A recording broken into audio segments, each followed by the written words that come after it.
देखिए अब हम समांतर श्रेणी का यानी अरिथमेटिक प्रोग्रेशन का दूसरा पार्ट में हम आप लोग को बतलाएंगे जो कोई श्रेणी एपी में है या नहीं उसकी जांच हम कैसे करें। मतलब कोई श्रेणी आपको दे देगा, कोई सीरीज आपको दे देगा, बोलेगा जांच कीजिए कि ये एपी में है अथवा नहीं, तो हम कैसे जांच करेंगे। सबसे पहले हम एग्जांपल ये तीनों लिए हैं।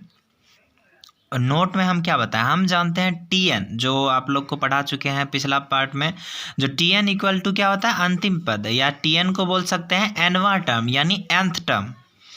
तो टीएन इक्वल टू फॉर्मूला होता है a plus N minus one into D. जब टी एन के जगह पे हम क्या लिए, देखिए एन के जगह पे हम 1 लिए हैं, तो एनवा टर्म यानी 1वां term equal to a plus N के जगह पे क्या लेंगे हम 1 माइनस 1 इंटू डी। यहाँ देखिए a प्लस प्लस अब हो गया आपका 1 minus 1 equal to 0 into D. देखिए a प्लस 0 इंटू डी क्या होगा 0, तो a प्लस 0 यानी a होगा। फिर यदि हम दूसरा टर्म निकालें तो दूसरा टर्म यानी दोवां पद, तो दोवां पद यानी a प्लस एन के जगह पे 2 माइनस 1 इंटू डी जगह पे डी दे दिए, ठीक। तो a प्लस 2 माइनस 1 तो 1 इंटू डी, तो a प्लस 1 इंटू डी यानी a प्लस डी। अब इसी प्रकार तीसरा टर्म यदि निकाल तीनवां टर्म तो a plus 3 minus 1 into D यानी a प्लस 3 माइनस 1 यानी 2 डी। तो सेम इसी प्रकार हम देख रहे हैं, यहाँ पर क्या देख रहे हैं, यदि तीसरा टर्म है तो a प्लस 2d, चौथा टर्म होगा तो a प्लस 3d, पाँचवा टर्म होगा तो a प्लस 4d, अगर 15वां टर्म होगा तो a प्लस 14d, 16वां टर्म होगा तो a प्लस 15d। मतलब जितना जो टर्म होगा उससे एक कम डी लिया जाता है, ऐसा होता है। चलिए हम अब एग्जाम्पल नंबर 1 जो हम लिए थे, जांच करना हमको 0.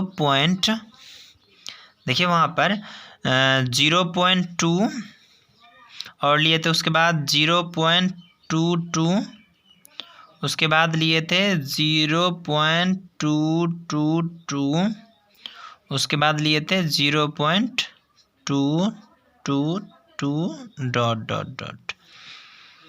अब यहाँ पे देखिए हम पहले इसको बोल सकते हैं फर्स्ट टर्म, इसको सेकेंड टर्म, इसको थर्ड टर्म, इसको फोर्थ टर्म, इस प्रकार से ये हो सकता है, ठीक। तो यहाँ देखिए अगर एपी में कोई टर्म होगा, एपी में होने के लिए क्या कंडीशन होता है, एपी में होगा यदि term 2 minus term 1 equal to term 3 minus term 2 ये हो। मतलब दूसरा पद माइनस, हम जानते हैं जो एपी में कोई श्रेणी यानी कोई समांतर श्रेणी में कोई श्रेणी तभी होगा जब उसका डिफरेंट समान हो। तो उसी प्रकार से हम दूसरा टर्म में से फर्स्ट टर्म को घटाएं, फिर तीसरा टर्म में से सेकेंड टर्म को घटाएं। अगर ये दोनों बराबर हुआ तो वो एपी में होगा, यदि नहीं हुआ तो वो नहीं होगा। हम एक बार घटा करके देख लेते हैं, इसको जांच करके एक बार देखते हैं। 0.22 माइनस 0.2 इक्वल टू 0.222 माइनस 0.22। घटा करके देख लेते हैं एक बार। देखिए घटाने का डेसिमल को घटाने का नियम होता है, जितना दशमलव के बाद जितना अंक है उतना अंक इधर भी कर दीजिए, यहाँ भी उतना अंक कर दीजिए, ठीक। अब घटा दीजिए, 0.22 में से 0.20 गया तो 0.02, लेकिन यहाँ देखें तो 0.002 आया जो कि बराबर नहीं है। इसलिए क्या होगा, ये श्रेणी एपी में नहीं होगा।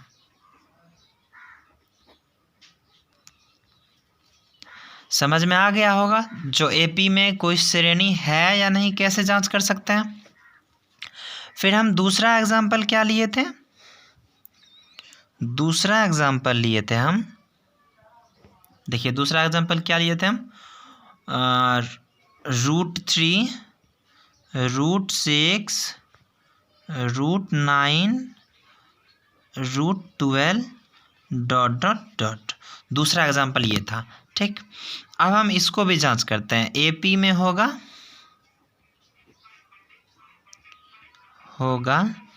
यदि, एपी में कब होगा? यदि T2 minus T1 equal to T3 minus T2 same होगा।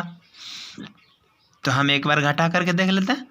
√6 माइनस √3 इक्वल्स टू √9 माइनस √6। घटा करके एक बार देखते हैं इसको। अब देखिए यहाँ पे √6 माइनस √3, तो दोनों में √3 कॉमन है। यहाँ बच गया √2 माइनस 1। यहाँ दोनों में देखिए, दोनों में आपका √3 कॉमन होगा। यहाँ क्या हुआ? √3 माइनस √2। देखिए दोनों सेम आ रहा है। √3 तो सेम आया, लेकिन यहाँ ब्रैकेट में देखते हैं √2 माइनस 1, यहाँ √3 माइनस 2, जो कि ये बराबर नहीं है। इसलिए क्या होगा? एपी में ये नहीं होगा, एपी में नहीं है।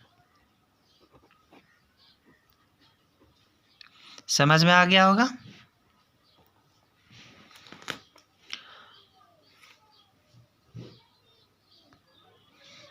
अब देखिए तीसरा एग्जाम्पल हम क्या ले रहे हैं? 51 59 67 75 ... अब हम यहाँ पर फिर वही कंडीशन लगाएंगे। एपी में होगा यदि, एपी में होगा यदि T2 minus T1 equals to T3 minus T2। T2 जो हम बोल रहे हैं इसका मतलब दूसरा टर्म ये, और T1 यानी पहला टर्म यानी ये, फिर T3 यानी तीसरा टर्म यानी ये, T2 माइनस यानी दूसरा टर्म यानी 59। तब हम यहाँ इसको पुट करते हैं, तो T2 यानी 59 माइनस T1 यानी 51 इक्वल टू T3 यानी 63 माइनस T2 यानी 59।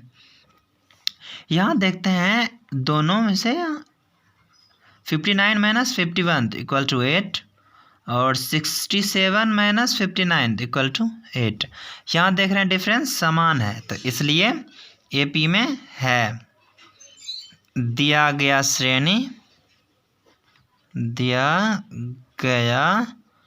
श्रेणी यानी सीरीज एपी में है। ठीक, अब यदि हमको बोल दे तो ये एपी, अगर एपी में है तो इसका अगला 3 टर्म निकालने के लिए, मान के चलिए अगला 3 टर्म, तो 15 के बाद अगला क्या टर्म हुआ? 1 2 3 4, तो 4, तो पाँचवा टर्म यदि बोले निकालने के लिए तो फिर 75, डी का मान 8, तो 75 प्लस 8 यानी 83। फिर अगला टर्म एक और निकालेंगे, तो 83 में अब 8 को जोड़ देंगे 91। फिर अगला टर्म एक ठो यदि निकालने के लिए बोल दे तो 91 प्लस